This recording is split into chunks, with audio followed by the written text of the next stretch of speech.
With a quick lash of your tendril arms, a vortex opens in the atmosphere, extinguishing soldier and mutant alike in a glorious fountain of blood. Violent, most definitely.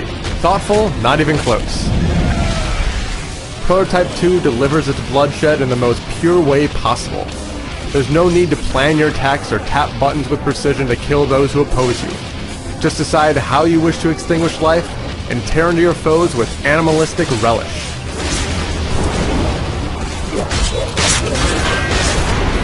Prototype 2 isn't the slightest bit novel or challenging, but it's so utterly ridiculous that it exudes bucketfuls of unadulterated fun.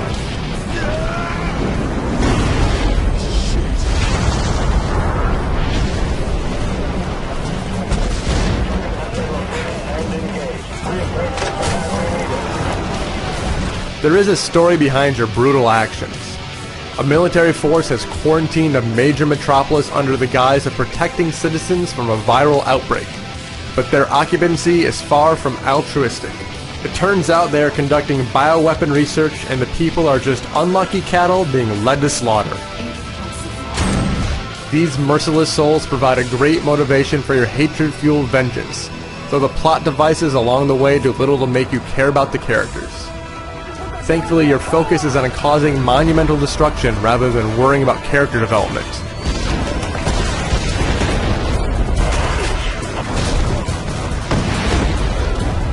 While the controls in the original prototype were occasionally unwieldy, things have been streamlined in the sequel for the better.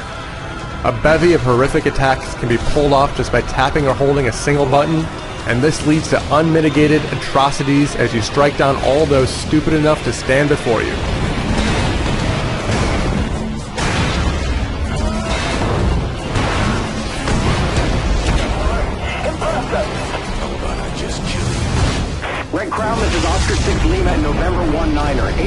An open world structure gives you the freedom to go where you want, when you want, but don't expect much interaction beyond beating your enemies into a pulp. Still, the movement is incredibly empowering. Glide through the air like a ravenous flying squirrel, or mimic the Incredible Hulk by running up the sides of buildings and bounding great distances. Crossbow, I'm transmitting 4-3's last known coordinates. Secure that cargo. It's equipment we think can help us find Data Mercer's location. Move! Once airborne, you can easily lock on to an unsuspecting chump on the ground, rushing in to snatch the poor sucker before he has a chance to react. The movement and combat are beautifully tied together, and the smooth manner in which you rush into battle, rip your foes in half, and then flee from the scene is an absolute delight. When the military notices you, an alert is sent out, and you have to escape from their watchful eye to avoid their wrath. You do this by changing your shape into any person you happen to consume earlier, and this leads to a number of hilarious sequences. Your enemies are gun-toting buffoons, so you might change shape while running up the side of a building, but no one bats an eye that a scientist is ignoring gravity.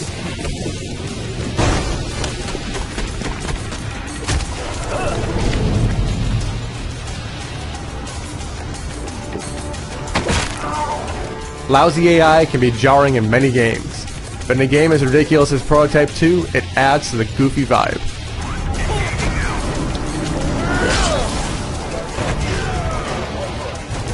Combat upgrades ensure you earn new moves every couple hours.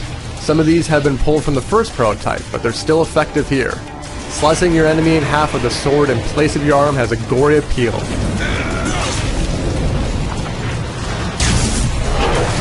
Tearing high-tech vehicles apart with your bare hands makes you feel like a psychotic badass. Prototype 2 doesn't have any thoughts of hindering your fun, but this is a problem at times. There's almost no challenge to speak of. Even when dozens of enemies are attacking you at once, you're so overpowered that they hardly make a dent in your health. Because of this, there's nary a moment of frustration to be found, but there's little reward for a job well done. And even if you start a new game plus on insane difficulty, your enemies still die happily at your feet, depriving you of the satisfaction of a hard-fought victory. Diversity is also not one of Prototype 2's strengths. Can't catch up? A little out of shape, eh? Just about every mission boils down to beating a bad guy until even his mother wouldn't recognize him. So don't expect any inventive tasks. Still, the new moves you learn do a good job of pushing you onward, and stealth missions implore you to find inventive ways to complete tasks. Plus, bonus objectives reward you for being creative, so even though your goals rarely change, the proceedings don't get stale. The biggest problem lies in close quarter combat. Your moves lack precision, so if you want to consume a specific enemy, you might grab onto someone nearby instead. This leads to moments of aggravation, and the camera occasionally goes wonky indoors. None of these issues derail your progress, but they are annoying.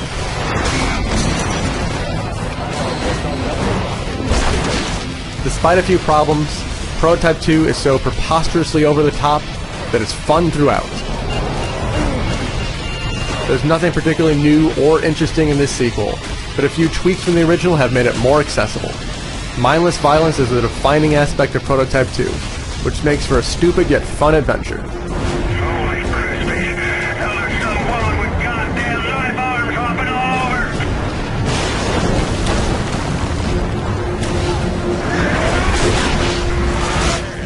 Good thing's talking to me.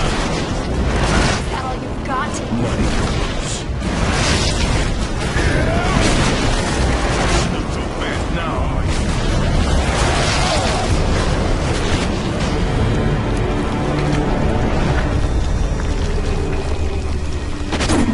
Try getting at me with this.